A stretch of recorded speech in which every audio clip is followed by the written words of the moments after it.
자, 그러면 인공지능을 기반으로 한 혁신의 사례를 한번 설명드리고 그걸 통해서 방금 말씀드린 인공지능의 혁신 요소들을 한번 살펴보겠습니다. 자, 2011년도에 설립된 스티치픽스라는 회사의 사례를 한번 설명드려보죠. 자, 이 회사는 인터넷을 이용해서 고객들의 패션 스타일링을 제공한다라는 기치로 2011년도에 설립이 됐는데요. 자, 기본 비즈니스 모델이 이렇게 작동됩니다. 고객들이 인터넷을 통해서 자기가 원하는 제품을 5개 정도 이제 고르게 됩니다. 스타일을. 그러면 이제 그걸 선택을 하시면 이제 고객이 원하는 장소로 무료로 배송을 해주죠. 그러면 이제 그걸 실제 이제 인터넷에서 봤지만 자기가 직접 받아서 이렇게 보다 보면 확실히 마음에 들 수도 있고 마음에 안 들 수도 있겠죠. 그래서 그 5개 제품 중에 하나라도 마음에 드는 게 있으면 이제 그 제품에 대한 가격만 지불하고 구매하시면 되고요. 혹시라도 5가지를 다 마음에 들어서 후보로 골라서 받았는데 막상 입어보고 살펴보니까 좀 아닌 것 같다 하면은 그냥 전체 다를 이제 반송하시면 되는데, 다만 스티치픽스 회사의 경우에는 스타일링 비용이라는 이름으로 $20를 내게 돼 있습니다. 그러니까 무조건 5개를 받아보고 입어보고 반송하겠다는 그런 이제 고객들은 받지 않겠다는 거죠.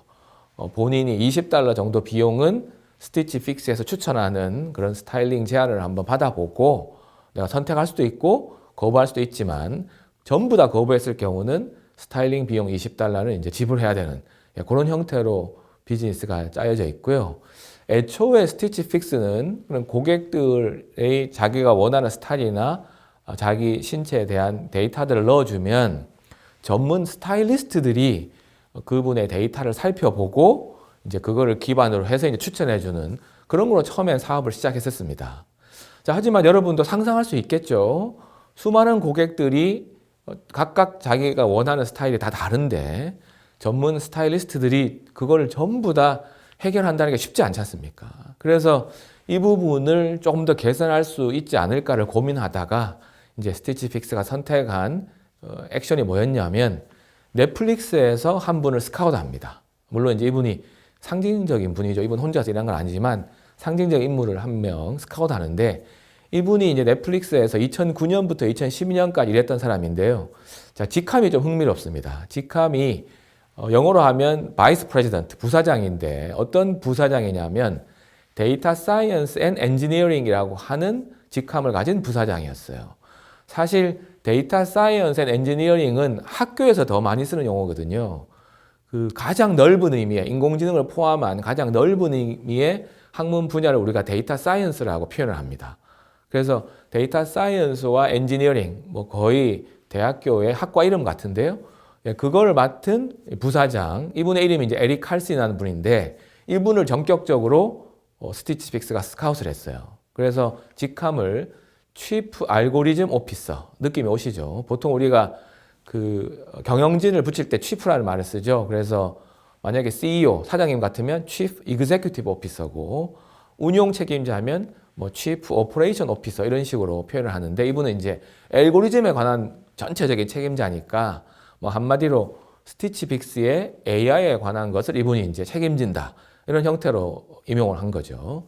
자, 그렇게 한 다음에 고객들이 입력하거나 수집한 패션 기호도에 대한 데이터들을 활용해서 이걸 가지고 인공지능 알고리즘을 만듭니다. 그래서 기계학습, 머신러닝 알고리즘을 개발해서 고객들이 데이터를 넣으면 그 데이터로 이 고객은 이런 스타일을 좋아할 것 같다라는 걸 일단 인공지능 알고리즘이 추천해 주고요. 그걸 기반으로 기계가 완벽하진 않으니까, 그죠? 전문 스타일리스트들이 자신의 직업적 감각을 활용해서 이제 최종적으로 추천해 주는 그런 형태로 사업을 이제 진화시켰는데, 이게 이제 소위 말하는 대박이 터져서 이 스티치픽스가 상장까지 하고 굉장히 주목받는 기업으로 커졌다. 이게 스티치픽스의 기본 사례 내용이 되겠네요. 자, 이 부분을 저희가 방금 학습한 AI 기반 혁신의 4가지 요소에 이제 적용시켜 보면요. 자, 알고리즘은 기계학습 알고리즘이다. 뭐 추후에 머신러닝의 기본 원리 설명드리겠습니다만 일단 여기서는 기계학습 머신러닝의 알고리즘이다. 그 중에서도 프리딕티브, 그 예측에 관한 알고리즘을 사용한다라는 기본 틀을 이해하시면 되겠고요. 그다음에 데이터는 크게 세 가지 데이터를 쓰는데요.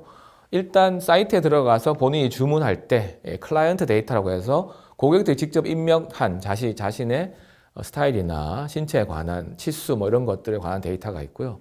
두 번째는 피드백 데이터라고 해서 고객들이 실제로 스티치픽스가 추천하는 옷을 입어보고 사용해보고 나중에 이제 그거에 대한 뭐 선호도, 감상평, 뭐 후기 이런 이제 피드백 데이터가 있고요.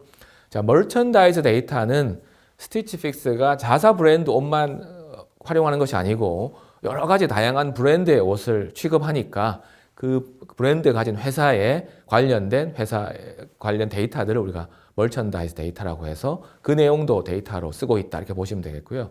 자, 애플리케이션은 가장 이제 제가 대표적으로 말씀드린 거는 고객들의 스타일 추천이고 사실 스티치픽스는 그 외에 뭐 물류라든지 배송, 재고 관리, 수요 예측, 심지어 디자인 개발에도 AI 관련된 알고리즘을 계속 개발해서 애플리케이션을 쓰고 있습니다. 그래서 다양한 애플리케이션을 쓰고 있다.